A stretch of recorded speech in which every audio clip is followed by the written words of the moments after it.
Okie dokie. What is this, day 6? Day 6 of dry fire. So, we did classifier and then qualifier, classifier. Yeah, sometimes I do that. What are the things we worked on? Well, we had to draw, we had to shoot, we had to reload. That's pretty much it. So how do we dry fire to do stuff?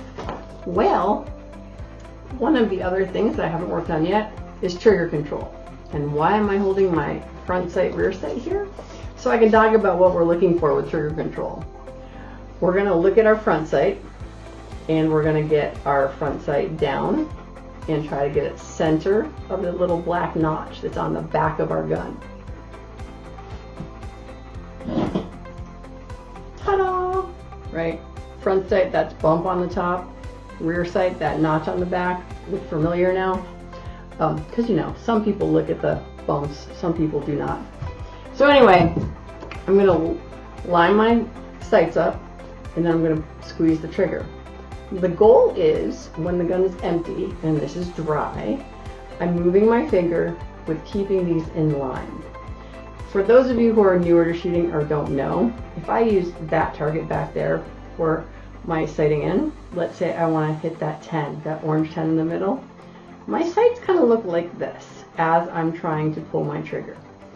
And it's the front sight, rear sight is generally pretty much right on. Sometimes it'll go a little bit left and right? But the idea is we want to minimize the movement that's on the target. And while we're doing this, we're squeezing the trigger without moving these left, up, down, or over here, because then we don't hit our target. So what did I need to get better at with my shooting? Accuracy. Remember that down 3 and those 8 down or 7 down ones? Those are seconds, people. If I can keep my sights smoothly on the target, right, while moving my trigger finger, this will make me more accurate. So tonight, there's not a lot to see because my goal is, right, oh, you want to be my safety check?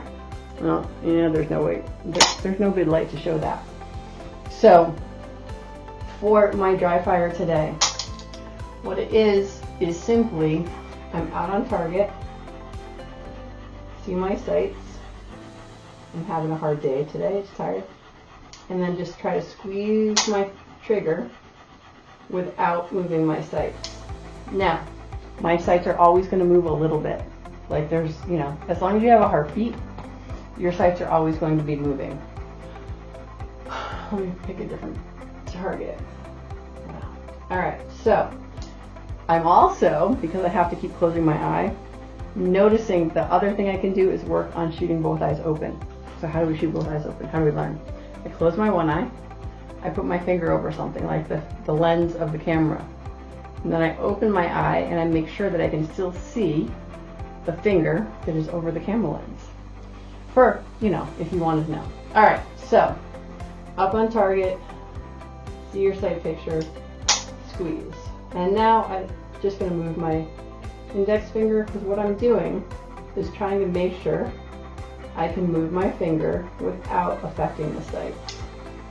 So if you have a striker fire, which means one that does not have a hammer, you're going to rack it once, as long as you don't have a block. Then you got to go look at the other block video I have for you all. Up on target, see your sights. The first time it's going to click. After that, we're just moving our finger forward and back, making sure we're not affecting our sights. And that's it. So since it's not very exciting, I'm going to turn this off, throw this up on YouTube, then I'm going to continue on with doing those reps. And I will see you all tomorrow.